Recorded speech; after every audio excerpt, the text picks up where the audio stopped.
প্রিয় দর্শক, ইস্পানি মির্জাপুর শুভরাত্রিতে আপনাদের সবাইকে স্বাগত জানাচ্ছি power by BSB Cambrian school and college.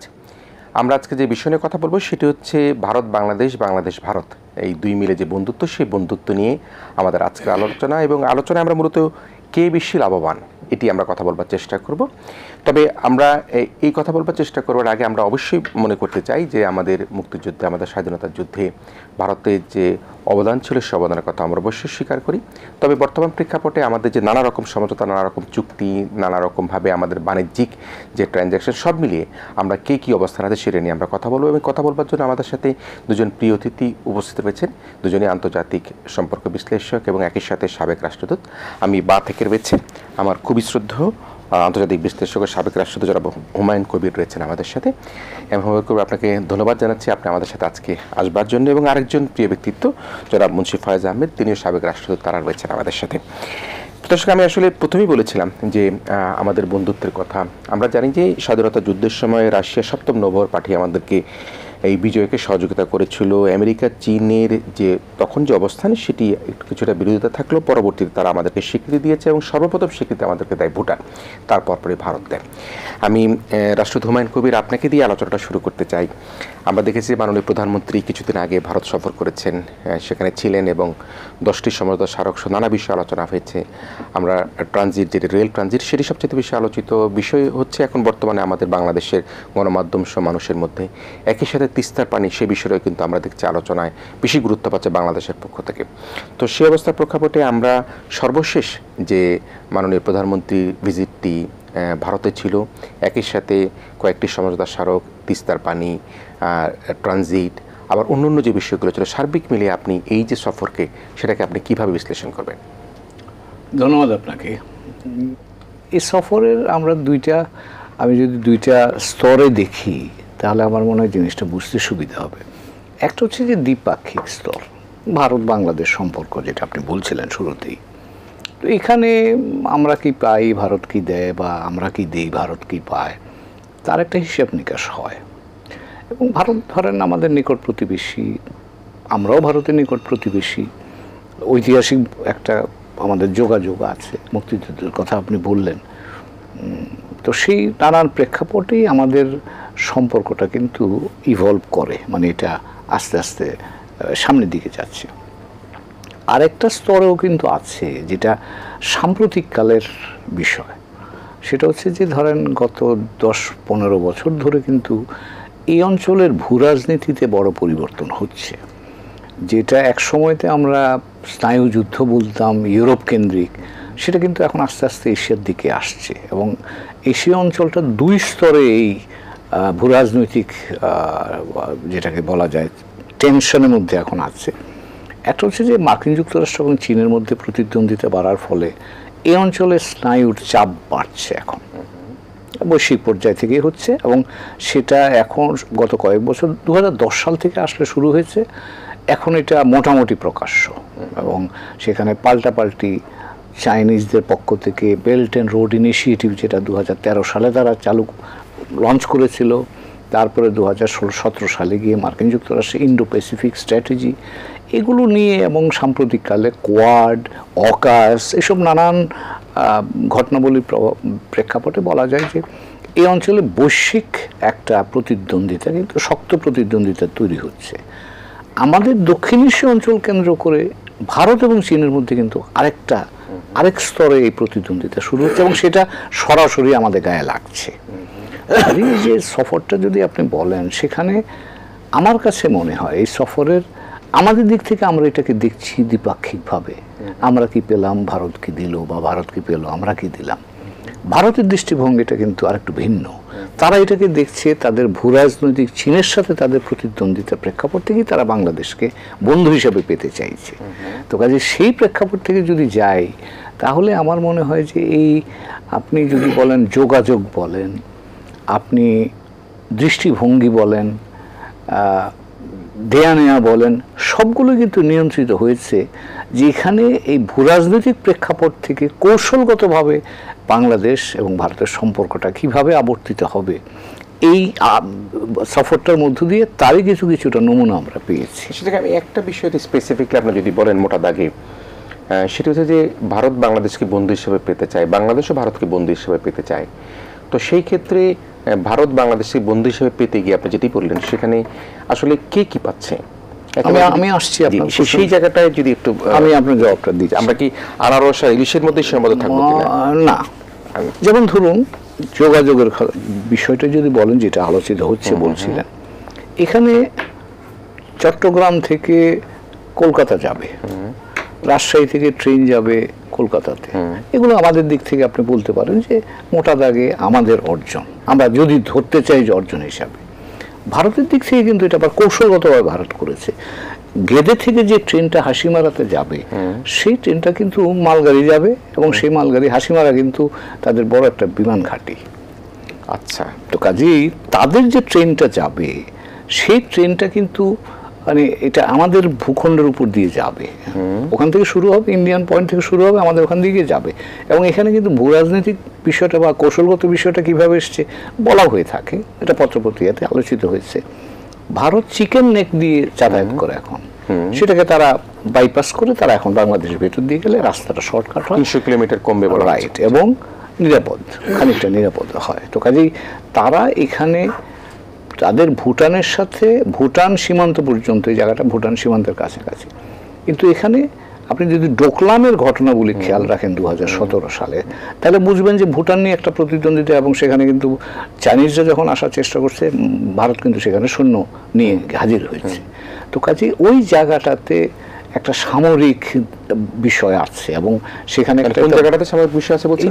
Bhutan সীমান্তে হাসিমারা যেটা জায়গাটা কিন্তু ভুটান সীমান্তের কাছাকাছি, এবং সেই জায়গাটা নিয়ে কিন্তু গত কয়েক বছর ধরে একটা টেনশন আছে, এবং সেখানে চীনের প্রভাবের বিষয়টা আছে।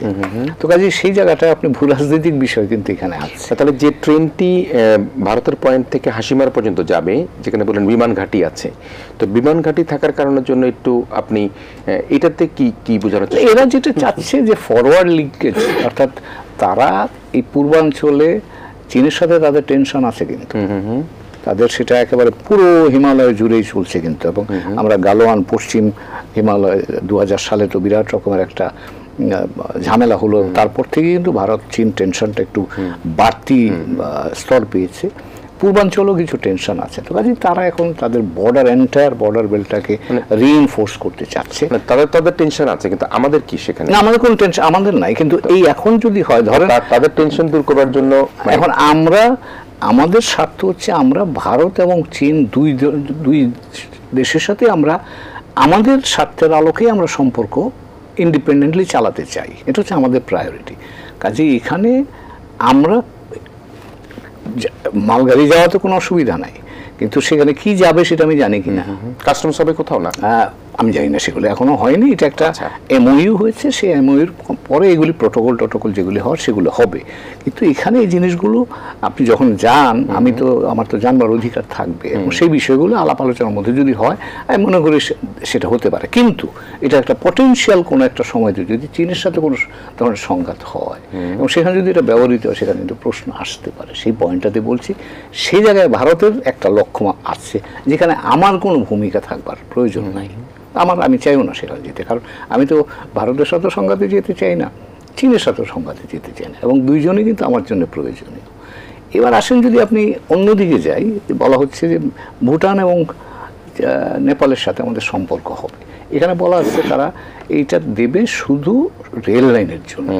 আমার তো রাস্তা নিয়ে আমি গত বহুকাল ধরে চেষ্টা করছি। আমি নিজে রাষ্ট্রদূত থাকতে ঢাকা কাঠমান্ডু বাস সার্ভিসের জন্য চেষ্টা করেছি, আজও পর্যন্ত সেটা হয়নি। কিন্তু এখনো আপনার ট্রাক নিয়ে আপনি নেপালে যেতে পারবেন না, এবং সেটা তো বোধহয় এই চুক্তির মধ্যে এবারও আছে, বোধহয় খুব সম্ভব নাকি? এই বহুকাল ধরে আছে, কথাও হচ্ছে, কিন্তু আজও পর্যন্ত তো আমরা বাংলা বন্ধু পার হয়ে যেতে বাস্তবায়নটা কতখানি আমরা সেটা পাচ্ছি না। এবং এই যে প্রসঙ্গগুলো আসে, এখন আপনি রেলের কথা বলছেন, তো রাস্তায় তো আমরা এখন পারিনি। বহু আগে ৭৭ সাল থেকে এগুলি নিয়ে আলাপ আলোচনা হচ্ছে, কিন্তু সেটা হয় না। তো কাজে এখানে যেটা দরকার সেটা হলো যে আমরা যে যোগাযোগের কথাটা বলছি, এটা বাংলাদেশ 2010 সাল থেকে কিন্তু একটা ওপেন রিজিওনালিজমের কনসেপ্ট নিয়ে কাজ করছে।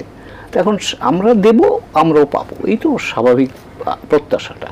এখন এই জায়গাটাতে আমার ধারণা যে আমাদের আরেকটু চিন্তার বোধহয় বৈচিত্র্য বা কোন জায়গাটাতে রেল যোগাযোগের জায়গা, সব যোগাযোগের ক্ষেত্রে আমি সবগুলোই বলছি, এবং সেটা শুধু ভারত নয়, আমরা ভারতের বাইরেও যোগাযোগের, কারণ আমরা তো ওপেন রিজিওনালিজমের কথা বলছি, তো সেখানে যত বেশি বিস্তৃত হবে ততই আমরা ওপেনলি ছেড়ে, আমরা মংলা বন্দর তারপরে চট্টগ্রাম বন্দর তো ওপেন করে দিয়েছি।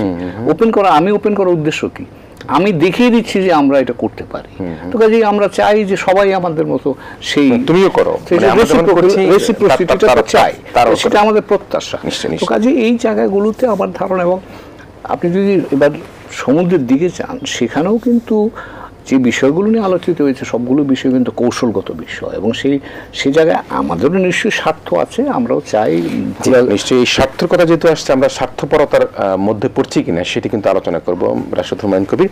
আমি শুধু মুন্সি ফয়েজ, আপনি শুনছিলেন, এবং সেই জায়গার মধ্যে আমি দুই তিনটা বিষয় একটু স্পেসিফিক আপনার কাছ থেকে শুনতে চাই। সেটা হচ্ছে, প্রথমত হচ্ছে যে একটা বিমান ঘাঁটির কথা বলা হয়েছে। আমি জানার চেষ্টা করেছিলাম এই যে ট্রেনটি যাবে, মালবাহী ট্রেনটি যাবে, সেখানে কি কোনো কাস্টমস হবে কিনা, সেটাও কিন্তু আমরা এখনো স্পষ্ট হতে পারিনি।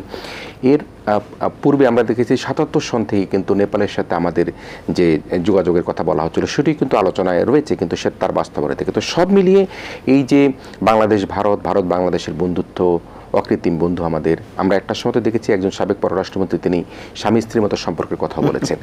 তো সেই সম্পর্ক তো খুব মধুর হয়, সেটি তো লেনদেনটা এমন হয় যে ট্রান্সপারেন্ট থাকে। তো এই ক্ষেত্রে আপনি এই অবস্থানটাকে কিভাবে দেখছেন, এই বন্ধুত্বটাকে কিভাবে দেখছেন? আমি অন্য একটি কথার থেকে শুরু করি, সেটা হলো যে আপনি বলছেন যে আমরা পরস্পরকে বন্ধু হিসেবে পেতে চাই। জি, আমি মনে করি যে আমরা ইতিমধ্যেই পরস্পরের বন্ধু, কিন্তু সেই বন্ধুর মধ্যে বিভিন্ন সময় নানান বিষয় নিয়ে বন্ধুদের মধ্যেও মতানৈক্য থাকে, বিভিন্ন বিষয়ের কি বলা যায়, মতানৈক্যর সাথে সাথে আরেকটু বেশি কখনো কখনো বিবাদও হতে পারে, কিন্তু সেগুলো আলাপ আলোচনার মাধ্যমে সমাধান করতে হয়, এবং সেটা আমরা বিভিন্ন সময় করেছি, দেখেছি যে আমাদের বিভিন্ন সময় আমরা একটা জিনিস চাচ্ছি, সেটা ভারত দিচ্ছে না, অথবা চুক্তি আছে কিন্তু সেটার বাস্তবায়ন হচ্ছে না, কিন্তু শেষ পর্যন্ত সেটা হয়েছে। তো সেই জন্যে বলতে হবে যে আমরা বন্ধু, কিন্তু এই বন্ধুত্বকে আরও দৃঢ় করা যায়, আরও গাঢ় করা যায়, এবং সেটা যতক্ষণ আপনারা যে কথাটি বলছিলেন যে পরস্পরের স্বার্থের দিকে যদি আমরা নজর দিই, খালি এক পক্ষের স্বার্থ যাতে না হয়। তো এখানে আরেকটি কথা খুব আমি প্রাসঙ্গিক মনে করি, যে ভারত বিভিন্ন সময় কতগুলো গুরুত্বপূর্ণ উচ্চারণ করে। একটা হচ্ছে নেইবারহুড ফার্স্ট, তাদের নীতি, যে তাদের কি বলা যায়, প্রতিবেশীদের সাথে সম্পর্কটা প্রথম। এটার অর্থ কি? এইটা একটা প্রশ্ন থাকবে আমাদের। আরেকটি হলো যে গুজরাট ডক্ট্রিন বলে একটা জিনিস অনেক আগে 90 দশকের শেষের দিকে করা হয়েছিল, এবং সেখানে এই জিনিসগুলো, এই নেইবারহুড ফার্স্টের চিন্তাটা তখনই আসছে, এবং তখন বলা হয়েছিল যে অন নন রেসিপ্রোসিটি বেসিস। এই নন রেসিপ্রোসিটি জিনিসটা কি? এই দুটো জিনিস যদি আমরা আলাপ করি তাহলে কিছুটা একটা আন্দাজ পাওয়া যায়। তখন নন রেসিপ্রোসিটি বলতে গুজরাট যেটা বুঝিয়েছিলেন সেটা হচ্ছে যে ভারত তার প্রতিবেশীদের প্রয়োজন মেটাতে সবভাবে চেষ্টা করবে, তারা সবকিছু প্রতিদান চাইবে না। এই ছিল নন রেসিপ্রোসিটি। কিন্তু এখন দেখা যাচ্ছে নন রেসিপ্রোসিটিটা হয়ে গেছে ভারত যা চাইবে সব দিব, কিন্তু আমরা আমাদের যা প্রয়োজন সব নাও পেতে পারি। সব পাবো না এটা বলছি না, কিছু কিছু পাচ্ছি, একেবারে কিছু পাচ্ছি না সেটা নয়, কিন্তু খুব গুরুত্বপূর্ণ অনেক কিছু আমরা পাচ্ছি না, বা সময় মতন পাচ্ছি না, দেরিতে পাচ্ছি। এইগুলো বাস্তব সবার চোখের সামনে আছে। তো সেই জিনিসগুলো আমাদের বন্ধুদের কাছে আমরা বারবার তুলে ধরা হচ্ছে, নিশ্চয়ই আরও ভালো সুন্দর করে তুলে ধরা যায় কিনা সেটা দেখতে হবে। তো এইটা একটা বিষয় যে নন রেসিপ্রোসিটির ব্যাপার হলো। নেইবারহুড ফার্স্ট বলতে আমরা ধরে নেই কি যে নেইবারহুড ফার্স্ট বলতে ওই একই কথা, যে প্রতিবেশীদের স্বার্থটা প্রথমে দেখব, প্রতিবেশীদের সাথে সম্পর্কটা সবচেয়ে প্রথমে উন্নত করার চেষ্টা করব। কিন্তু আমরা যদি তাকিয়ে দেখি, ভারতের সম্ভবত বাংলাদেশের সাথেই প্রতিবেশী সুলভ সম্পর্কটা মোটামুটি ভালো আছে, কিন্তু অন্যান্য প্রতিবেশীদের সাথে তার সম্পর্ক খুব ভালো নেই, এবং অনেক ক্ষেত্রে ভালো থাকলেও টানাপোড়েন আছে। যেমন ভুটানের সাথে খুব ভালো সম্পর্ক বলা যায়, কিন্তু সেই ইয়েতেও আমরা টেনশন লক্ষ্য করি। আর নেপাল, শ্রীলঙ্কা, মালদ্বীপ, পাকিস্তান, আফগানিস্তান, এগুলো তো সবার অবস্থা খুব ভালো না। আবার এদিকে আমরা মানে এই একটু ছোট্ট করে জানতে চাই, সেটা হচ্ছে যে আমাদের সাথে তো অবস্থা ভালো কি আমরা দুর্বল বলি কিনা, মানে কেন? নিশ্চয়ই না। আচ্ছা, আমাদের দুর্বল অনেকেই আছে, কিন্তু আমরা মানে আমরা বেশি দুর্বল কিনা বা মানসিকভাবে দুর্বল, আমি সেটা মনে করি না। তাহলে আপনি বলছেন জিনিস আমি মনে করি যে আমরা অনেক কিছু হয়তো মনে করি যে না, জোর করে ওরা আমাদের কাছ থেকে চাইছে, আমরা দিব না যতক্ষণ পর্যন্ত আমাদের এটা না, এই অবস্থান থেকে আমরা অনেকটা সরে আসছি অনেক জায়গায়, যে ঠিক আছে আমরা যেটা পারি আমরা দেব এবং আমরা চাইতে থাকবো আমাদের প্রয়োজনীয় জিনিসটা, কারণ আমরা বুঝতে পেরেছি তারা সবসময় একদম সাথে সাথে দিতে পারছে না, দিচ্ছে না। সুতরাং কিন্তু আমরা যদি না দেই এবং তারাও যদি কিছু না দেয়, তাহলে তো কারোই কোনো লাভ হলো না। আমরা যে বন্ধু হতে চাচ্ছি সেইটা হতে পারছি না। সুতরাং আমরা যেটা হুমায়ুন একটু আগে বললেন, যে আমরা পথ দেখিয়ে দিচ্ছি, আমরা নিজেরা করে আমাদের দেশটাকে রিজিওনাল কানেক্টিভিজমের জন্য ওপেন করে দিয়ে আমরা দেখিয়ে দিচ্ছি যে এটা আমরা করতে পারি, তোমরাও করো, যেই সবার জন্য ভালো হবে। ওই জায়গাটা আপনি যেটা বলছেন নেভারহুড ফার্স্ট, কিন্তু নেভারহুড যদি ফার্স্ট হয়ে থাকে, তাহলে আমরা যে আলোচনাটা বা সমালোচনাটা যেটি দেখি বা আমরা গণমাধ্যমেও দেখতে পারি, সেটি হচ্ছে যে নরেন্দ্র মোদী যেদিন শপথ নিল সেদিন এবং তারপরের দিন সীমান্ত হত্যা হয়েছে। তো নেভারহুড ফার্স্ট আরো হয়েছে, মানে শপথের সময়কালীন সময় কথা বললাম আর কি, যখন আমাদের মাননীয় প্রধানমন্ত্রী সেখানে অবস্থান করছেন, যাচ্ছেন, তখনই হত্যাকাণ্ড হয়েছে। তো সেই অবস্থায় নেভারহুড ফার্স্টের আসলে কতখানি মূল্যায়ন? এখানে আমি একটা কথা বলি, এটা আমাদের সবসময় চোখে পড়ে, কাগজে উঠে, এবং আমরা সেটা নিয়ে চিন্তিত হই, এটাই স্বাভাবিক। একটা হত্যাও সীমান্তে, একটা হত্যাও অনেক বেশি, তো সুতরাং সেটা ঠিক আছে। কিন্তু তারপরেও কথা হলো যে একটা জিনিস আমরা বুঝবো, যে ভারতের কেন্দ্রীয় সরকার বা প্রাদেশিক সরকার ইচ্ছা করে এটা করছে না, তারা ব্যর্থ হচ্ছে, এটা তাদের ব্যর্থতা। তারা ইচ্ছা করে আমাদের সাথে এই সমস্যাটা তৈরি করে রাখছে, এটা আমি মনে করি। সীমান্তটা কেন্দ্রীয় সরকার করছে না, তাদের কেন্দ্রীয় সরকার বা অন্য কোনো সরকার ইচ্ছা করে ঘটাচ্ছে না, তারা এটা তাদের ব্যর্থতা, তারা চাচ্ছে এটা কমিয়ে নিতে, তারা বারবার প্রতিজ্ঞা করছে, কেন্দ্রীয় সরকার তারা বারবার অঙ্গীকার করছে যে আমরা এটা শূন্য নামিয়ে আনবো, কিন্তু তারা করতে পারছে না। সেজন্য আমরা বারবার তাদেরকে নানান রকমের পথ দেখানোর চেষ্টা করছি। যেমন আমরা বলছি যে যৌথ টহলের কথা বলছি, আবার আমরা বলছি যে তোমরা নন লেথাল ওয়েপন্স ব্যবহার করো, কিন্তু সেইগুলো তারা যতক্ষণ পর্যন্ত সেগুলো না করতে পারছে। আর একটা জিনিস সোজা কথা, তো বাংলাদেশের ইয়েরাও তো আছে, বর্ডার গার্ডসরা আছে, তারা তো মানুষ মারছে না, হ্যাঁ, একটা মানুষের মৃত্যুর কথাও তো আমরা শুনি না। তারপরে ভারতের অন্যান্য দেশের সাথে যে সীমান্ত আছে সেখানে তো মানুষ হত্যা হচ্ছে না, এখানে কেন হয়? এটা আমি নিশ্চিত যে এটা ভারত সরকার বা পশ্চিমবঙ্গের সরকার এটা চায় না, বা আশেপাশের সরকাররা, ত্রিপুরা বা অন্যান্য সরকার, তারা চায় না, কিন্তু তারপরেও তারা এটাকে নিয়ন্ত্রণ করতে পারছে না। এই কারণ, এটার পিছনে কি কারণ, সেটা তাদেরকে ভালো করে খতিয়ে দেখতে হবে। আমি একটুখানি স্পেসিফিকলি আপনার কাছ থেকে এই বিষয়টা আরেকটু স্পষ্ট হবার জন্য, সেটা হচ্ছে কেন্দ্রীয় সরকার নিয়ন্ত্রণ করতে পারছে না, তাহলে যারা বর্ডারে সেখানে যারা কর্তব্যরত থাকেন, তাদের নিরাপত্তা রক্ষীরা, নিরাপত্তা বাহিনীরা, তারা কি তাদের কেন্দ্রীয় সরকারের কথা শুনে না?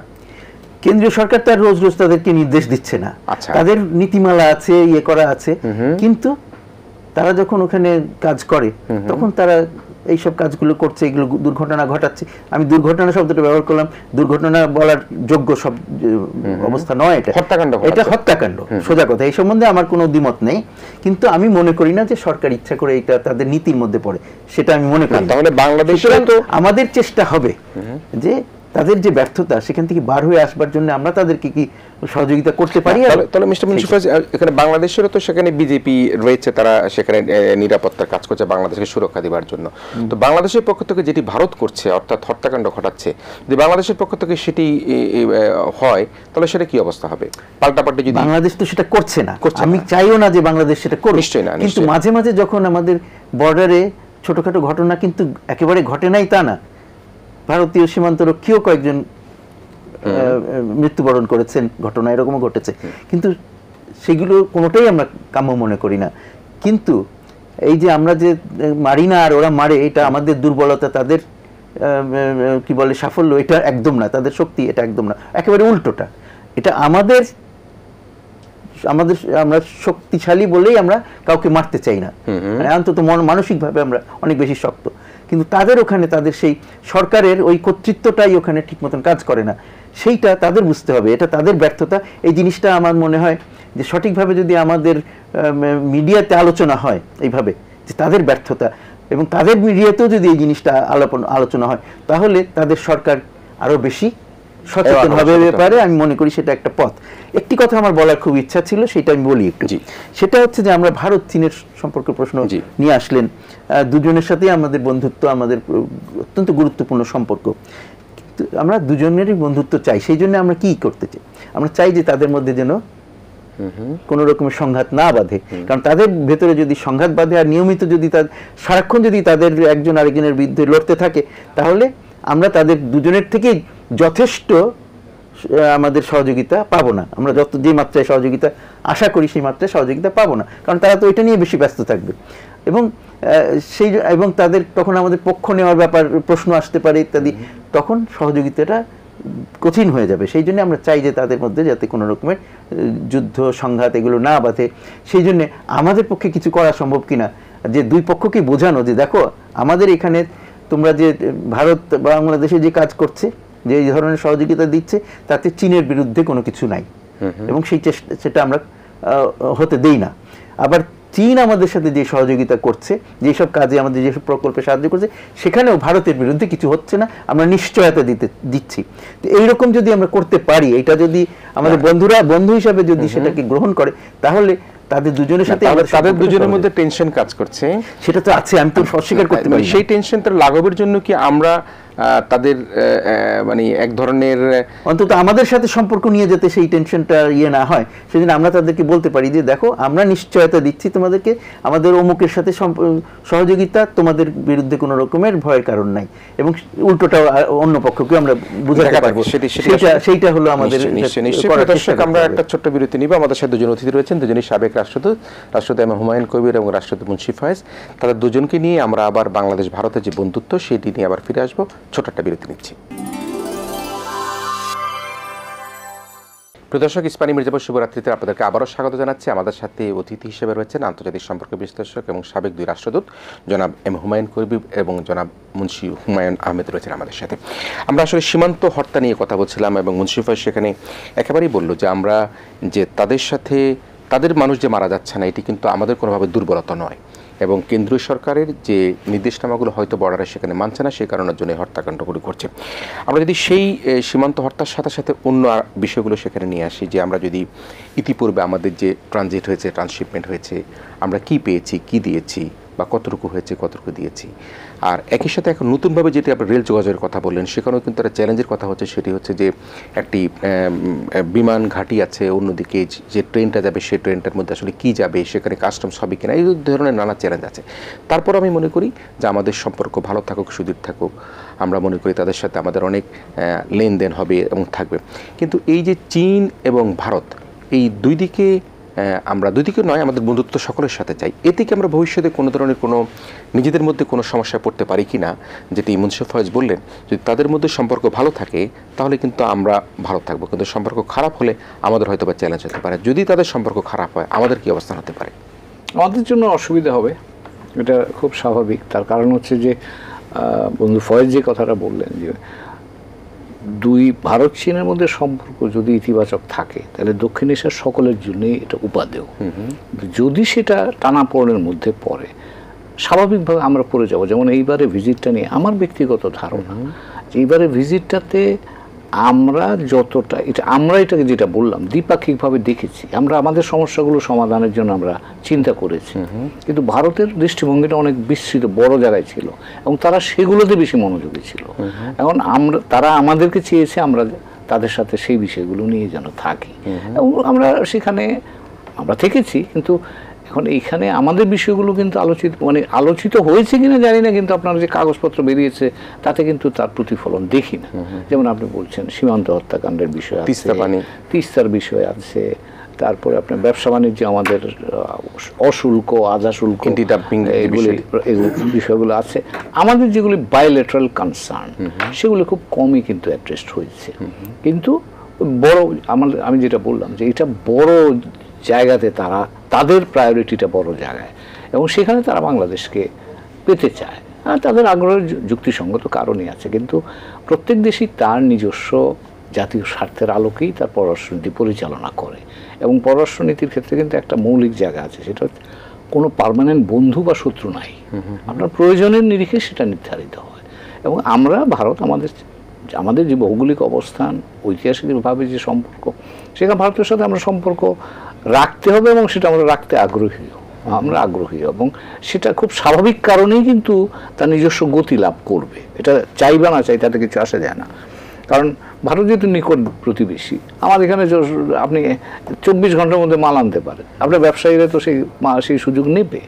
আপনি ভারত অর্থনীতি এখন বড় অর্থনীতি, পঞ্চম বড় অর্থনীতি হচ্ছে, এত বড় অর্থনীতি আমার পাশে থাকলে তো ন্যাচারালি আমি তার কাছ থেকে বেনিফিট পাবো, তো আমি কি সেটা নেব না কেন? তো কাজে খুব স্বাভাবিক প্রক্রিয়ায় ভারতের সাথে সম্পর্ক আমাদের, আমি মনে করি যে চলমান থাকবে। এখন একইভাবে এখন তার অর্থ কি আমি যে চীনের সাথে আমার যে সম্পর্ক আছে, সেটাও তো চীন তো আমার 1 নম্বরের ইম্পোর্ট সোর্স ভাই। কাজে আমার এখানে সম্ভব ঠিক ভারত যে কারণে বড় বাজার, যে কারণে ভারতের প্রতি আমার আগ্রহ, চীনের প্রতি তো একই কারণে আগ্রহ, কারণ চীন পৃথিবীর 2 নম্বর অর্থনীতি। আমি এখনো $1 বিলিয়ন রপ্তানি করতে পারি না, আমি যদি ওখানে 10 বিলিয়ন রপ্তানি করার সুযোগ পাই, আমি কেন সেটা করব? আমার রপ্তানির পণ্য সামগ্রী, র মেটেরিয়ালস আমি চীন থেকে আমদানি করি। চীন একটা বৈশ্বিক শক্তি, তার কাজে তাদের সাথে আমার এবং আমাদের উন্নয়নে তাদের বিরাট অংশগ্রহণ আছে, তো এগুলো তো আমি কেন নেব না? তো কাজে আমার দিক থেকে যেই জায়গাটা আমাদের জন্য, ফয়েজ যে কথাটা বলেছে আমি তার সাথে মোটা দাগে একমত, সেটা হচ্ছে যে আমরা দুজনের সাথে আমাদের প্রেক্ষাপট বা আমাদের স্বার্থটাকে মনে রেখে আমরা ইন্ডিপেন্ডেন্ট লাইন অফ ডিপ্লোমেসি আমাদের করতে হবে। সেটা কি ওদের সংঘাতের মধ্যে ঢুকে পড়লে কিন্তু আমরা বিপদ, ওদের সঙ্গে তো আমরা ঢুকলাম না, কিন্তু ওরা নিজেরা সংঘাতে ঢুকলো। কিন্তু মিস্টার মুন্সি ফয়েজ যেটা বললেন, তাদের সংঘাতে ঢুকলে তখন একটা পক্ষপাতিত্ব বা পক্ষ নেওয়ার কিন্তু বিষয় আসতে পারে। সেই জায়গাটাতেই আমাদের সতর্কতা, বিপদটা আমাদের ওখানেই, আমাদের সেখানেই সতর্কতা, এবং সেখানেই আমাদের অভ্যন্তরীণ শক্তি হচ্ছে আমাদের নিয়ামক। আমি যদি আমার অভ্যন্তরীণ শক্তিতে দুর্বল থাকি, তাহলে আমার এই দিকে কি ওই দিকে ঝুঁকবার একটা আশঙ্কা থাকবে। কিন্তু আমি যদি অভ্যন্তরীণভাবে শক্তিশালী থাকি, তখন আমার শক্তি বলতে, আমি অভ্যন্তরীণ বলতে আমার রাজনৈতিক সহমত, আমার পররাষ্ট্রনীতি নিয়ে আমার বিভিন্ন স্টেক হোল্ডাররা যারা আছে তাদের মধ্যে সহমত, তাদের মধ্যে ঐক্যমত্যর মতো। আমি একটা দৃষ্টান্ত দিয়ে তাহলে বুঝতে পারবেন। বাংলাদেশের ব্যাপারে ভারতে কংগ্রেস কি বিজেপি, সব দুই পার্টি কিন্তু একই অবস্থান। খেয়াল করেন 2010 সাল থেকে যে যাত্রাটা শুরু হয়েছে, সেটা কংগ্রেসের আমলে শুরু হয়েছে, 14 সালে মোদী সরকার এসছে, বিজেপি সরকার এসছে, সেটা কিন্তু অব্যাহত রয়েছে।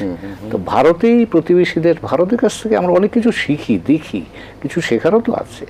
এই যে জাতীয় ঐক্যমত্য বাংলাদেশের ব্যাপারে বা প্রতিবেশীদের ব্যাপারে, সেটা কি সম্ভব বাংলাদেশে? চেষ্টা করতে হবে, কারণ আমরা আমাদেরই চেষ্টা করতে হবে। তার কারণ হলো, যদি আপনি চেষ্টা না করেন, করবেন নাকি যারাই করা, যাদের দায়িত্ব আছে, নীতি নির্ধারক পর্যায়ে আছেন, তাদের দায়িত্ব, তারা যদি সেটা না করেন, তাহলে নিজেদের জন্য না হলে তো আপনি নিজেই রিস্কে পড়বেন, আপনার তো সে শক্তি থাকবে না। হয় এই পক্ষে যেতে হবে না ওই পক্ষে যেতে হবে, এ ধাক্কা দেবে ও ধাক্কা দেবে, তাতে যার আত্মসম্মান, একটা সম্পূর্ণ জাতি হিসেবে কিন্তু এটা খুব ভালো একটা জায়গা নয়। কাজে মুক্তিযুদ্ধের দেশ তো এটা, আমরা তো মুক্তিযুদ্ধ করেছি, ভারত আমাদের সহযোগিতা করেছে, কিন্তু মুক্তিযুদ্ধের প্রধান বিষয়টা ছিল আমার আত্মমর্যাদা, আমার মাথা উঁচু করে দাঁড়াবার জন্য। তো কাজে আপনি যদি মাথা উঁচু করে দাঁড়াতে চান, এখন যেই ঝড় আসছে চারদিকে, আপনার কি ঝড় আসছে এখন, এই যে আপনি ভারত, চীন, মার্কিন যুক্তরাষ্ট্র, আপনার চারদিকে তো ঝড় উঠবার আভাস পাওয়া যাচ্ছে। ওই ঝড়ের মুখে যদি আপনি দাঁড়াতে হয়, তাহলে আপনার শক্তির উপরেই আপনাকে দাঁড়াতে হবে এবং আপনার কুশলী কূটনীতির মধ্যে যেতে হবে। মানে মার্কিন এবং চীনের যে ঝড়, সেই ঝড়ের মধ্যে কৌশলী হতে হবে, এবং ভারতের সাথে বন্ধুত্ব এবং চীনের সাথে বন্ধুত্ব সমান তালে আমাদেরকে, সেটাই আপনি এবং সেটা শুধু আমরা কেন, আপনার আশপাশের দেশ, অনেক দেশ আছে যারা এই ধরনের ভারসাম্য বা এই ধরনের এই পর্যায়ের সম্পর্ক বজায় রেখে তারা তাদের উন্নয়ন অভিযাত্রা অব্যাহত রাখতে পেরেছে। তো আমাদের শিক্ষণীয় জিনিস আশপাশেই তো আছে। জি, যারা মুন্সি ফয়েজ শুনছিলেন, এবং সেখানে আপনারা দুজন পরস্পর বন্ধু, সেটি কিন্তু আজকে আমাদের জন্য খুব খুশির সংবাদ যে দুই বন্ধুকে একসাথে আমরা আজকে অতিথি হিসাবে পেয়েছি। তো এই যে মার্কিনী ঝড় বলি বা চীনা ঝড় বলি বা বৈশ্বিক ঝড় বলি বা আমাদের এই আঞ্চলিক ঝড় বলি, সব মিলিয়ে কিন্তু একটা টেনশন কিন্তু আমাদের মধ্যেও কিন্তু কাজ করবার কথা, যে আমরা এই ঝড়ের কোনো প্রভাবে আমরা পড়ি কিনা। এই ঝড়ের কবলে পড়ে কিনা। তবে সেই অবস্থা যেটি পক্ষপাতিত্বের কথা বলছেন, যখন আমাদের পক্ষ নেওয়ার একটা প্রশ্ন আসবে তখন আমরা বড় ধরনের একটা চ্যালেঞ্জের মধ্যে পড়ে যেতে পারি। তো মাননীয় প্রধানমন্ত্রী ভারত গেলেন, সফর শেষ করে আসলেন, আবার ইমিডিয়েটলি তিনি আবার চীন যাচ্ছেন, এর কোনো বিশ্লেষণ আছে কিনা? এর প্রথম কথা হলো এই দুটোই কিন্তু আগের থেকেই নির্ধারিত ছিল, একেবারে যে হঠাৎ করে যেহেতু তিনি ভারত গেলেন তাই তিনি চীনে যাচ্ছেন তা ঠিক নয়। আচ্ছা, হ্যাঁ, তার ভারত যাওয়াটাও আগের থেকেই নির্ধারিত ছিল যে তিনি ইলেকশনের পরে, ভারতের ইলেকশন হয়ে গেলে সেখানে যাবেন, এটা মোটামুটি নির্ধারিত ছিল। এবং সেই কারণে চীন অনেকদিন ধরে করছিল, সেই কারণে ঠিক করা হলো যে না ঠিক আছে, তারপর তিনি চীনে যাবেন। চীন অনেকদিন ধরে আমন্ত্রণ করছে, একবার ভিজিট ঠিক হয়ে নির্ধারিত হয়েও সেটা শেষ পর্যন্ত তখন হয় নাই অন্যান্য কারণে। তো যাই হোক, তো সেটা কিন্তু এটার থেকে নিশ্চয়ই আমরা আভাস নিতেই পারি, আমরা এইভাবে একটা ইয়ে করতে পারি যে আমরা দুইজনকে অনেক গুরুত্ব দেই। কিন্তু কয়েকটি কথা খুব বলা প্রয়োজন। আমাদের বন্ধু হুমায়ুন কিছুটা ইঙ্গিত করেছে যে ভারতের সাথে যে কোনো সময়, যে কোনো অবস্থায় আমাদের একটা বিশেষ সম্পর্ক সবসময়, এটাকে আমরা কোনোভাবেই অ্যাভয়েড করতে পারবো না। তার বড় একটা কারণ হলো যে আমাদের ইতিহাস, যেখানে তারা আমাদের স্বাধীনতা যুদ্ধে যেভাবে আমাদেরকে সমর্থন করেছিল, সেটা কিন্তু তার চেয়েও বড় যেটা আমাদের ভৌগোলিক অবস্থান, যেটা কথা হুমায়ুন বলেছিল যে আমাদের চতুষ্পার্শ্বে ভারত, বঙ্গোপসাগরও তো ভারতের প্রভাবাধীন এলাকা। ইচ্ছা করলে যে কোনো সময় তারা আমাদেরকে বিভিন্ন রকমের কষ্ট দিতে পারে ইচ্ছা করলে ওখানে, কিন্তু তারা দেয় না। তার কারণ যে আমরা একটা সম্পর্ক, সুন্দর একটা সম্পর্ক তৈরি করতে পেরেছি অনেক সমস্যা সত্ত্বেও। আচ্ছা, তারপরে আমরা তাদের পেটের মধ্যে অবস্থিত, ভারতের পেটে বাংলাদেশ, তাই না? তাদের যেহেতু তারা চতুষ্পার্শ্বে, তাহলে আমরা তার ভিতরে অবস্থান করছি, তার মধ্যেখানে অবস্থান করছি। সুতরাং আমাদের কোনো অস্বস্তি হলে সেটা তাদেরকেও কষ্ট দেয়, তাদের সমস্যার সৃষ্টি করে।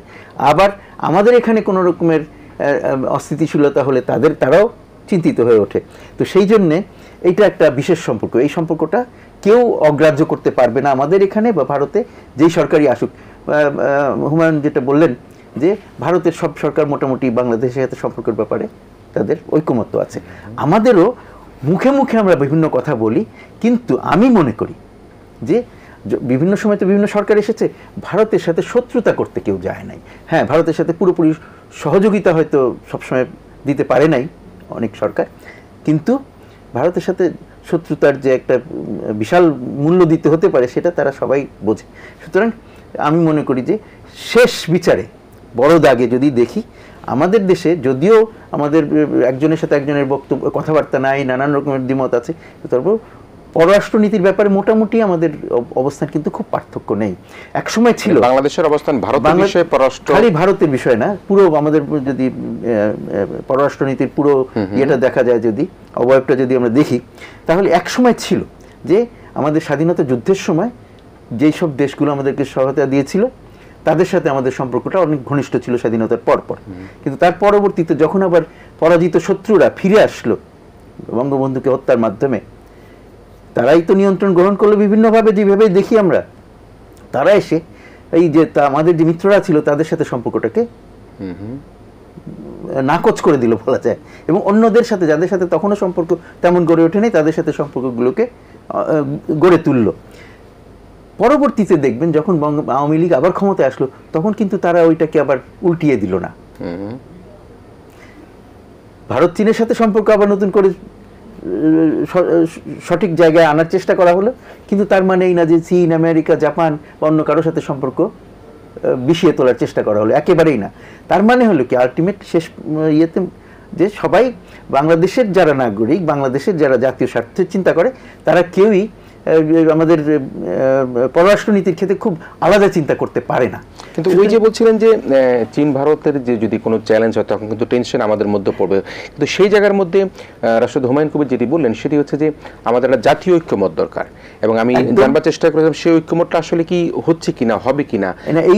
এটাই তো একটা কারণ আমরা দেখেছি যে কিছুদিন আগে একটি দল তারা ভারতের পণ্য বর্জন করেছে, আবার তারা মাঝে মাঝে ভারতের নিয়েও নানা রকম বক্তব্য মন্তব্য দিয়ে থাকেন। তো সেই অবস্থায় এই জাতীয় ঐক্যমত যদি আমাদের না হয়, তাহলে এটা হলো একটা রাজনৈতিক রেটরিক বা রাজনৈতিক একটা পশ্চারিং। এই যে ভারতের পণ্য, আসলে কি তারা ভারতের পণ্য অর্জন করতে চায়, ভারতের সাথে ব্যবসা বাণিজ্য বন্ধ করে দিতে চায়? একদম না।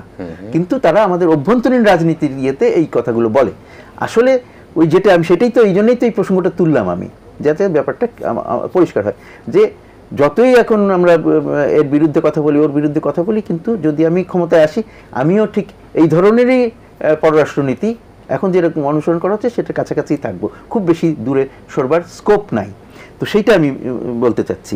আরেকটি কথা এখানে আমার মনে হয় বলা দরকার, যে চীন এবং ভারতের দ্বন্দ্বের কথা আমরা বলছি, এখানে একটা জিনিস আমি মনে করি যে চীন কিন্তু ঠিক ভারতের সাথে কনফ্লিক্ট বা দ্বন্দ্ব এটা চায় না, ভারতকে তারা বন্ধু হিসেবে পেতে চায়। কারণ তারা এইটুকু রিয়েলাইজ করে যে ভারতকে যদি বন্ধু হিসেবে পায় তারা, তাহলে তাদের দক্ষিণ এশিয়া জুড়ে এবং এর বাইরে যে যাতায়াত এবং আমদানি রপ্তানি রাস্তাঘাট সব কিছু অনেক সহজ হয়ে যাবে। ভারতের সাথে যেহেতু তাদের বন্ধুত্ব নাই, তার জন্যে তারা অনেকভাবে বাধাগ্রস্ত হচ্ছে। সেইটা পার হয়ে যাবে যদি তারা এই এখন যে বৈরিতা আছে সেটা দূর করে তারা যদি বন্ধু হিসেবে ভারতকে পায়, সেটাই তাদের অ্যাকচুয়ালি লক্ষ্য। ভারতকে তারা বন্ধু হিসেবে বেশি, এই মানে এই এলাকায় সবচেয়ে বড় বন্ধু হিসেবে তারা ভারতকে চায়, কিন্তু ভারত সেখানে খুব বেশি আগাচ্ছে না। ভারতের মধ্যে একটা দ্বিধা বিভক্তি আছে। ভারতের কিছু লোক চীনের সাথে ব্যবসা বাণিজ্য করে তারা তো লাভবান হচ্ছে, চীনের সাথে বিভিন্ন রকমের সহযোগিতার মাধ্যমে ভারত অনেকভাবে লাভবান হচ্ছে, কিন্তু ভারত থেকে এমন কিছু লোক আছে যারা সবসময় এই দ্বন্দ্বটাকে জিয়ে রাখতে চায়। একসময় আপনার খেয়াল আছে নিশ্চয়ই যে 70-এর মাঝামাঝি যখন ইন্দিরা গান্ধী মারা গেলেন, তারপরে ভারতের সাথে চীনের সম্পর্ক উন্নত হলো কিভাবে? তারা ভারত এবং চীন দুই পক্ষই রাজি হলো যে তাদের যে সীমান্ত বিরোধ সেটাকে তারা পিছনে আলাদা একটা ইয়েতে রাখবে, জায়গায় রাখবে, সেটা আলাদাভাবে আলোচনা হবে, সেটা দিয়ে তাদের প্রতিদিনের যে সম্পর্ক, দৈনন্দিন সম্পর্কটা কে বাধাগ্রস্ত করবে না। সেই সিদ্ধান্তের পর থেকে কিন্তু ভারত চীনের সম্পর্ক দ্রুত উন্নতি হয়েছে এবং এখন তাদের $100 বিলিয়ন উপরে ব্যবসা বাণিজ্য চলে। চীন ভারতের সবচেয়ে বড় ব্যবসায়ী অংশীদার। হ্যাঁ, তো সুতরাং তারা যদি একে অপরের সঙ্গে সম্পর্কটা, এই সমস্যাগুলো মিটিয়ে নিতে পারে বা সমস্যাটা প্রতিদিন জাগ্রত না করে, আসলে কি মিটবে কিনা সেটা কি মনে হয়? কারণ দুটো অবস্থা আমি দেখতে চাই। একটা হলো যে মিটিয়ে ফেলতে পারে, কিন্তু সেটা সময় সাপেক্ষ। ততদিন তারা অন্তত এটা নিয়ে নিজেদের মধ্যে বারবার তিক্ততা তৈরি না করে, যে বারবার যে কনফ্রন্টেশনগুলো তৈরি না করে। তাহলে হবে কি, দুই পক্ষই তো লাভবান হবে। তারা যে এই যে তাদের যে যুদ্ধ প্রস্তুতি ইত্যাদির জন্য দুই পক্ষকেই অনেক ব্যয় করতে হয়, সেগুলোর থেকে সরে আসতে পারলে তো দুই পক্ষেরই লাভ, এবং দুইজনই আন্তর্জাতিক বিশ্বে এবং আঞ্চলিক পরিমণ্ডলে নেতৃত্ব পেতে চায়। চীন তো ইতিমধ্যে পেয়েছে বলা যায়, তাদের একটা নেতৃত্ব মোটামুটি স্বীকৃত। ভারতও নেতৃত্বের আকাঙ্ক্ষা তার আছে এবং তার অনেক গুণাগুণ আছে, যেটার জন্য তারা এই আকাঙ্ক্ষাটা করে, কিন্তু তাদেরকে প্রমাণ করতে হবে যে তারা নেতৃত্ব দেবার সক্ষমতা রাখে। সেটা প্রমাণ করবার সবচেয়ে ভালো উপায় কি? প্রতিবেশীদের সাথে ভালো সম্পর্ক তৈরি করা এবং তাদেরকে সাথে নিয়ে এগিয়ে যাওয়া। কিন্তু যখনই সেটা পারছে না, তখনই তার নেতৃত্বের যে আকাঙ্ক্ষা সেটা প্রশ্নবিদ্ধ হচ্ছে। এইটা যদি আমাদের বন্ধু ভারত বুঝতে পারে, তাহলে আমি মনে করি এই অবস্থান থেকে আমরা অনেকটা এগিয়ে যেতে পারবো। নিশ্চয়ই। প্রিয় দর্শক, আমরা বাংলাদেশ ভারতের বন্ধুত্বের কথা বলছিলাম এবং সেই কথাগুলো নিয়ে আমরা আবার ফিরে আসতে চাই। তবে আমরা শেষ আলোচনায় আমরা আমাদের যে তিস্তার পানি যে বিষয়টি দীর্ঘদিনের আমাদের আলোচিত বিষয়, সেটা নিয়ে কথা বলবো। কারণ আমরা দেখেছি এবার অনেক কিছু আলোচনা হয়েছে এবং আলোচনার পরপর আমরা দেখেছি মোদী সরকারের কাছে কলকাতা থেকে আমাদের দিদি তিনি চিঠি পাঠিয়ে একেবারে সরাসরি বলেছেন তার সাথে কথা বলা ছাড়া কেন এই আলোচনাগুলো উঠলো। আমরা সে বিষয় নিয়ে ফিরে আসবো। প্রিয় দর্শক, আমরা ইস্পানি মির্জাপুর শুভরাত্রিতে আবার একটা ছোট্ট বিরতি নিচ্ছি। প্রদর্শক বিজ্ঞাপন বিরতির পর আমরা আবারও ফিরে এসেছি ইস্পানি মির্জাপুর শুভরাত্রিতে, powered by BSB Cambrian school and college. আমরা কথা বলছিলাম বাংলাদেশ ভারত বন্ধুত্বের এবং সেক্ষেত্রে লাভের হিসাব নিকাশ একটু করছিলাম। এখন একটু আসি আমরা তিস্তার পানি নিয়ে।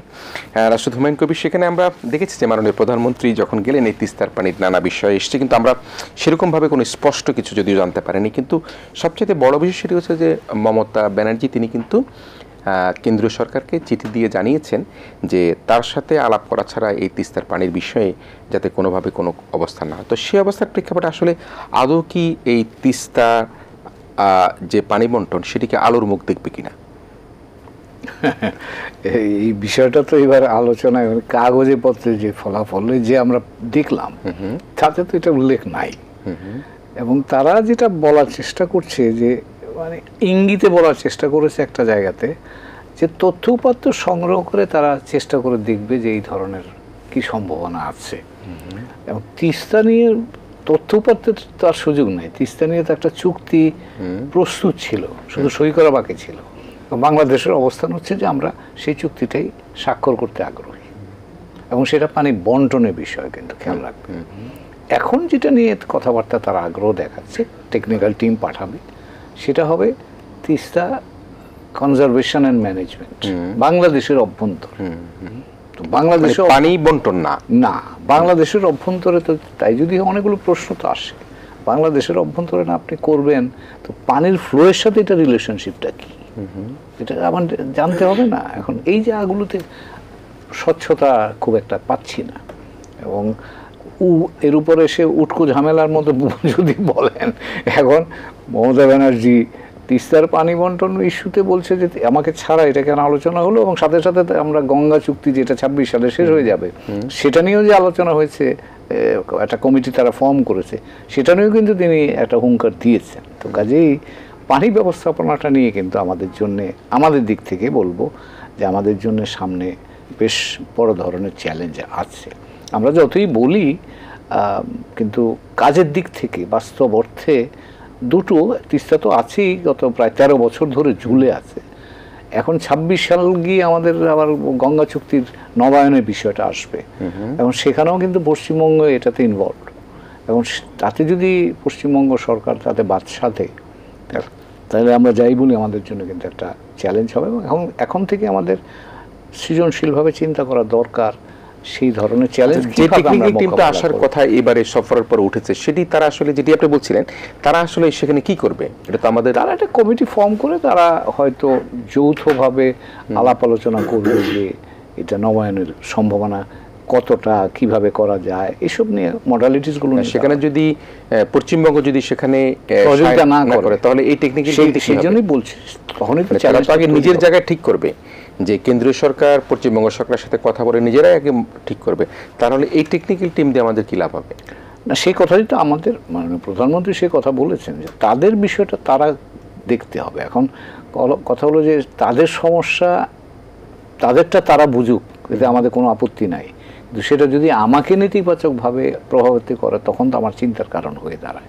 তবে আমি যেটা মনে করব যে এই গঙ্গা চুক্তি নিয়ে আমরা বেশ ভালো একটা 96 সালে ভালো একটা সৃজনশীলতা দেখিয়েছিলাম। প্রয়োজনে আবারও সেই রকম কিছু একটা চিন্তা করতে হবে, কারণ এটা আমাদের সমাধান তো চাই। নিশ্চয়ই মুশিফাজ কথা বলছিলাম আমরা, এবং তিস্তা গঙ্গা এই প্রসঙ্গটি চলে এসছে, মমতা ব্যানার্জির প্রসঙ্গে এসছে, কেন্দ্রীয় সরকারের প্রসঙ্গে এসছে, আপনি কিভাবে দেখছেন এটা? আমার বন্ধু যেটা বললো আর কি, এই যে মমতা ব্যানার্জি যে চিঠি লিখছেন বা যেসব হুঙ্কার দিচ্ছেন, সেগুলো কিন্তু ভারতের কেন্দ্রীয় সরকারকে সমাধান করতে হবে, কারণ আমরা তো ওইভাবে তাদের ওই বিরোধের মধ্যে জড়িয়ে পড়তে পারি না। কিন্তু আজকে 2-1 দিন ধরে কাগজে একটা জিনিস দেখছি, সেটা দেখে আমার কাছে একটু মনে হচ্ছে যে আমরা একটু সৃজনশীল হওয়ার চেষ্টা করছি। একবার চেষ্টা করা হয়েছিল, তখন কাজ হয় নাই। সেটা হচ্ছে যে মাননীয় প্রধানমন্ত্রী বলছেন যে আমরা প্রয়োজনে মমতা ব্যানার্জির সাথেও যোগাযোগ করব, যোগাযোগ করার চেষ্টা করা হচ্ছে, তার সাথে কথা বলা। তাতে কোনো ফল হবে কিনা সেটা পরের কথা, কিন্তু এই চেষ্টাটা তো বাদ রাখার তো কোনো অর্থ নেই। চেষ্টাটা করতে হবে, এবং যে তোমার স্বার্থ আমার স্বার্থ এক, সেটা বোঝানোর চেষ্টা করা যে সিকিমের ওখান থেকে যাতে পানি আসে সেটার জন্য তুমি চাপ দাও, কিন্তু আমাদেরকে বন্ধ করে দিও না। কারণ পানিতে তো বিশেষ করে বন্ধ আছে সিকিমের ওদিক থেকে, যদিও আরও পরবর্তীতে আরও কিছু করা হয়েছে, গজলডোবার আশপাশ থেকে যে পানি চলে যাচ্ছে সেগুলো তো আছেই, কিন্তু সেইটা আমি মনে করি যে আমরা সেই কথাটা তাদেরকে বোঝাতে পারি। এবং একটা কথা আমি সেদিন কোথায় শুনলাম যে সিকিমের যে ইয়েগুলো হয়েছে সেগুলো অনেক পুরনো, তখনও সিকিম ভারতের অংশ ছিল না, এই সময়কার প্রজেক্ট অনেকগুলো আছে, সেগুলোর একটা মেয়াদ আছে, যে সেটা 2026-এ সম্ভবত সেটার মেয়াদ শেষ হয়ে যাওয়ার কথা।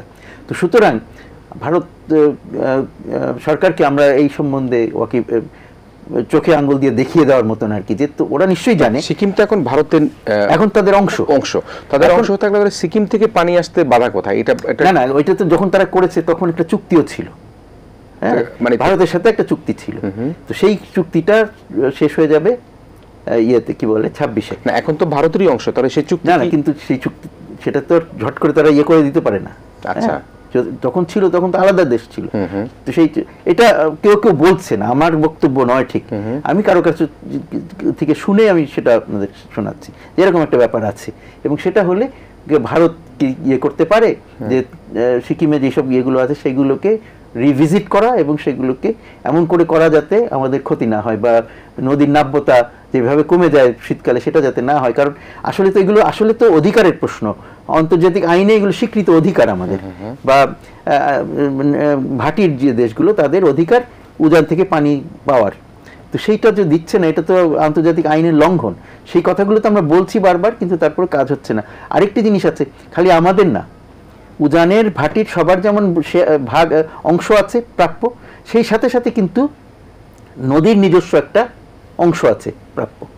নদীর নাব্যতা বজায় রাখা এটাও তাদের দায়, উজানের এবং ভাটির সবারই দায় নদীটাকে বাঁচতে দেওয়া। সেটাও কিন্তু আমরা করছি না, দুই পক্ষ ওই পক্ষ থেকে করা হচ্ছে না এবং আমরা কিছু করতে পারছি না। আমরা বরং সেখানে একটা ব্যবস্থা করার চেষ্টা করছি, ঠিক আছে ওই দিক থেকে পানি না আসলো যেই পানি পাই সেই দিয়েই আমাদের নিজেদের লোকের সমস্যাগুলো মেটাতে চেষ্টা করতে পারি। আমরা কি পানি পাই? বৃষ্টির পানি পাই। আমরা পাই ভারত থেকে, যখন বর্ষাকালে অতিরিক্ত পানি ছেড়ে দেয় হয় তখন সেগুলো আমাদের মানুষের জন্য, আবার আমাদের এখানে বন্যা সৃষ্টি হয়, আমাদের কষ্ট হয়। সেই বন্যাটাকে কিভাবে কমানো যায় বিভিন্ন রকমের কথা আসছে। যেমন একটা কথা আসছে যে আমাদের যে প্রকল্পটা নিয়ে আলাপ আলোচনা হচ্ছে, বহুমুখী তিস্তা প্রকল্প, সেটাতে কি যে নদীর গভীরতা বৃদ্ধি করে নদীর ভেতরেই পানি ধরে রাখা, এই কথাটা হচ্ছে। তো সেইটা যদি হয় তো সেইটার ব্যাপার নিয়ে চীনের সাথে আমরা আলাপ করছিলাম যে চীন আমাদেরকে সাহায্য করতে পারে কিনা।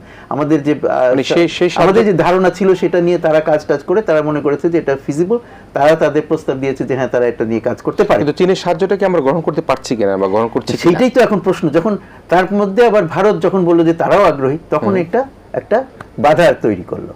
এই যে পক্ষ বিপক্ষ যে প্রশ্নটি, সেখানে এখন চুজ করবার প্রশ্ন এসে গেল, আগে ছিল না সেটা। মাননীয় প্রধানমন্ত্রী কিন্তু দুটো কথা বলেছেন। একসময় এই ইয়েতে বলা হয়েছিল যে ভারত তাদের পাঠাবে, টেকনিক্যাল টিম পাঠাবে এবং তারাই এই কাজটা করবে, এরকম কথা কোনো পত্রিকায় ছাপা হয়েছিল। পরবর্তীতে মাননীয় প্রধানমন্ত্রী একটি প্রশ্নের উত্তরে বলেছেন যে না, ভারত তাদের মতন করে তাদের প্রস্তাব দিবে, চীন তাদের প্রস্তাব দিয়েছে এবং আমাদের প্রয়োজন অনুযায়ী যেটা আমরা ভালো মনে করব সেটা গ্রহণ করব।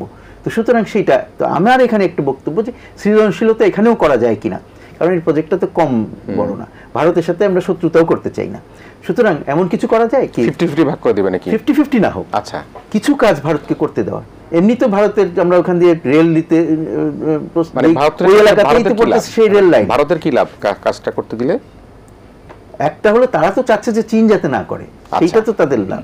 কিন্তু আমরা মনে করি যে ঠিক আছে দুইজনকেই দেই, তাইলে বলতে পারবো না। কারণ ভারতের আপত্তি কি যে তাদের চিকেন নেকের খুব বেশি কাছে চীনাদের উপস্থিতি তারা চায় না, পছন্দ করছে না, কারণ তারা মনে করে এইভাবে চীন তাদের উপর নজরদারি করবে। কিন্তু এই দিয়ে চীন নজরদারি করবে নাকি চীন যা কিছু জানবার তারা আগের থেকে জেনে আছে।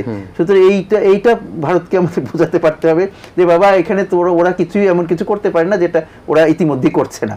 সুতরাং তোমরা কেন খামাখা চিন্তিত হচ্ছ, তোমরাও কাজ করো ওরাও কাজ করুক। এখন প্রকল্পকে সেইভাবে আমরা ভাগ করতে পারি কিনা সেটা আমাদের দেখার বিষয় আছে। আরেকটা হলো যে যদি তারপরেও ভারতের ইয়ে হয়, আমাদের স্বার্থে দরকার হলে আমরা চীনকে কাজ করতে দিব, তারপরে দেখব কি হয়। মানে এটা একটা চ্যালেঞ্জ নাকি? এটা তো ভারতের বিরুদ্ধে করছি না, আমার স্বার্থে আমি কাজ করছি। চ্যালেঞ্জ কি? আমরা পছন্দ করছি না, এরকম অনেক কাজ আমরা করেছি যেগুলো ভারত হয়তো পছন্দ করেনি, তারপরে তো তারা সেটা নিয়ে আর হইতে পারে না। কিনেছি তাদের কাছ থেকে, যেটাই হোক। আবার কোনো ক্ষেত্রে আমরা তাদের আপত্তির কারণে প্রজেক্ট অনেক দূরে এগিয়ে যাওয়ার পরেও আমরা সরে এসেছি। সুতরাং আমরা যদি বারবার এরকম সরে না আসি, সেইটা হলো আমার। তার মানে আমরা দেখি যে চাপ কতখানি আমাদের উপর পড়ে, সেই চাপের আমরা মাঝে মাঝে আমরা যাতে সরে না আসতে হয় সেইটার উপরে বিশেষ খেয়াল রাখতে হবে। একজনকে আমি কমিট করেছি একটা জিনিস, সেই কমিটমেন্ট থেকে সরে আসাটা তো আমার একটা দুর্বলতা। সেইটা যাতে আমার সেই দুর্বলতা যাতে দেখাতে না হয়, সেই জন্য আমার বন্ধু যিনি আমার ভালো চান সেই বন্ধুকে আমি বোঝাতে পারি যে দেখো এটা করলে তোমারও লাভ নেই আমারও কোনো লাভ নেই, খামাখা কেন এটা তুমি বাদ চাচ্ছ, চলো আমরা অন্য কিছু কাজ করি যেগুলোতে তোমারও লাভ আমারও লাভ। জি নিশ্চয়। আমি একেবারে শেষ একটা প্রশ্ন রাষ্ট্রদূত হুমায়ুন কবির আপনার কাছে আসি। আপনি মার্কিন যুক্তরাষ্ট্রে কাজ করেছেন বাংলাদেশের পক্ষ থেকে। আমরা যদি একটু ভিন্ন প্রসঙ্গ, কিন্তু প্রসঙ্গের মধ্যে ভারত, চীন, মার্কিন যুক্তরাষ্ট্র, রাশিয়া সব কিন্তু একসাথে চলে আসে। আমরা আমাদের সেন্ট মার্টিন বা অন্য বিষয় নিয়ে আমরা দেখেছি যে একটা মিশ্র প্রতিক্রিয়া আছে। মাননীয় প্রধানমন্ত্রী একটা বলেছেন সেন্ট মার্টিনের দিকে কারো চোখ পড়েছে কিনা। তো মার্কিন যুক্তরাষ্ট্রের যে অবস্থানগত দিক সেটি আমরা দেখেছি যে এই জাতীয় নির্বাচনের আগে আমরা দেখেছি একরকম, এখন মনে হচ্ছে যে একটু অন্যরকম। আসলে আসলে বিষয়টা কি? আমি একেবারে শেষ মুহূর্তে এই আলোচনাটা আপনার কাছে শুনতে আগ্রহ আমি প্রকাশ বলবো করছি। যে মার্কিন যুক্তরাষ্ট্র ধরেন আমাদের সম্পর্কের বিস্তৃতিটা তো অনেকগুলো বিষয়ের উপর, অনেক বড় জায়গা। এখন নির্বাচনের আগে তারা এই নির্বাচন, গণতান্ত্রিক প্রক্রিয়া এগুলোকে হাইলাইট করেছে। তারা চেষ্টা করে দেখেছে, যখন হয়নি তারা সেটাকে বাদ দিয়ে এখন তাদের যে অন্য অর্থনৈতিকভাবে যে জায়গাগুলো আছে সম্পর্কে, সেই জায়গাগুলোতে তারা কাজ করতে আগ্রহী। তারা না কাজে পেরে এটি বিকল্প না, তো এটা বিকল্প না, এটা একটা বড় ল্যান্ডস্কেপ। তো কোন জিনিসটা আপনি কখন হাইলাইট করবেন সেটুকুই তফাৎ। তারা কি সেই অবস্থান থেকে সরে আসছে? না, তারা তাদের বক্তব্য, তারা নির্বাচনের পরে তাদের বক্তব্য দিয়েছে, পরবর্তীতে তারা তাদের হিউম্যান রাইটস রিপোর্ট বের করেছে, ওখানে তো স্পষ্ট করে তাদের অবস্থান তারা পুনর্ব্যক্ত করেই যাচ্ছে। কি বলেছিল সেখানে তারা যে কথাটা বলেছে যে বাংলাদেশ অন্তর্ভুক্তিমূলক একটা ব্যবস্থা প্রয়োজন, গণতান্ত্রিক প্রক্রিয়া প্রয়োজন, মিডিয়ার স্বাধীনতা থাকা দরকার, মানবাধিকার রেসপেক্টেড হওয়া দরকার, এগুলি তাদের কথা যেগুলি আছে নীতিগত অবস্থান, সেটা তারা বলেই যাচ্ছে। তো সে সেন্ট মার্টিন নিয়ে যে একটা মিশ্র প্রতিক্রিয়ার কথা শুনতে পাচ্ছি বা বলা হয়েছে, কোনো তথ্য উপাত্ত আমাদের কাছে নাই, কাজে এটা নিয়ে কোনো মন্তব্য করতে পারছি না। আচ্ছা, যে আমি একেবারে শেষে যেটি মার্কিন যুক্তরাষ্ট্রের প্রসঙ্গে বললাম, এবং যারা হুমায়ুন কবির তিনি বললেন যে আসলে ভোটের পূর্বে এক ধরনের তারা হাইলাইট করেছে, এখন আরেক ধরনের হাইলাইট করছে। ভোটের সময় এক ধরনের চাপ দেওয়ার সুযোগ থাকে, আচ্ছা, সেই চাপটা দিয়ে তারা কিছু আদায় করার চেষ্টা করেছিল, পারে নাই। তার মানে এই না যে সম্পর্ক উচ্ছেদ করে ফেলছে, তাই না? আরেকটি কথা, মার্কিন যুক্তরাষ্ট্রের নীতির অংশ বলেছেন আমার বন্ধু, সেইখানে আমার একটু প্রশ্ন আছে যে মার্কিন যুক্তরাষ্ট্রের নীতি এক এক দেশের জন্য এক এক রকম। হ্যাঁ, সেই দ্বিচারিতা তাদের তো আছে, এটা অস্বীকার করার উপায় নেই। তো তারা কি বলা যায়, গণহত্যাকে সমর্থন করে যাচ্ছে। হ্যাঁ, তারা একই, ইসরায়েল যতটা দোষী তারা তার চেয়ে কম দোষী নয়। তো তারা কেমন করে সারা দেশে, সারা পৃথিবীতে গণতন্ত্র এবং কি বলে মানবাধিকারের কথা বলে, আমি সেটাই বুঝি না। তারপরেও তারা বলে, আমরা সেটা মনে করি যে এটা দোষের কিছু নাই, এরকম নীতি থাকা ভালো। কিন্তু সেই নীতিতে তোমরাও যেমন থাকবে, আমরাও থাকবো। এখন আমাদেরকে জোর করে একটা কিছু আমাদের কাছ থেকে আদায় করে নেওয়ার জন্য তুমি চাপ দিবে, সেটা তো একটা অন্যায্য চাপ। মানে কি চাপ দিয়েছে তারা? এই যে বললেন না আপনি সেন্ট মার্টিন বা অন্য কিছুর কথা বলছে, তারা বলেছে, তারা তো সেটা বলে না, আপনি বললেন তো, আপনি প্রসঙ্গটা তুললাম। হ্যাঁ হ্যাঁ, সেই জন্য আমি বলছি যে এরকম যদি তারা করে থাকে, বা তারা আমাদের তখন নির্বাচনের আগে আমাদের এখানে বিভিন্ন রকমের চাপ সৃষ্টি করছিল যে কিভাবে নির্বাচন করতে হবে, সেটা তারা বলে দেওয়ার চেষ্টা করেছে, বা কোনো পক্ষ নিচ্ছে এরকম আমাদের পত্রপত্রিকার থেকে মনে হচ্ছিল, বিভিন্ন পক্ষ, রাজনৈতিক দল মনে করছিল যে তাদের পিছনে মার্কিন যুক্তরাষ্ট্র মুরব্বী হিসেবে দাঁড়িয়ে আছে। সত্যি কি মিথ্যা সেটা পরের কথা, কিন্তু এরকম একটা ধারণা তো তখন তৈরি হয়েছিল। কেন? এবং তারপরে আবার তারা তাদের সেই অবস্থান যাই থাকুক না কেন, তারা তো আমাদের সাথে কাজ করছে আবার, তাই না? সুতরাং এখানে তার নীতিটা আসলে বড় কথা নয়, স্বার্থ। আমরাও যেমন জাতীয় স্বার্থের জন্য কাজ করি, তারাও তাদের জাতীয় স্বার্থের জন্য কাজ করে, এবং তাদের জাতীয় স্বার্থে এখানে বাংলাদেশ, মিয়ানমার এইসব এলাকার উপরে তাদের কর্তৃত্ব যদি করতে পারে, তাহলে চীনকে বাধা দেওয়া তাদের জন্য সহজে।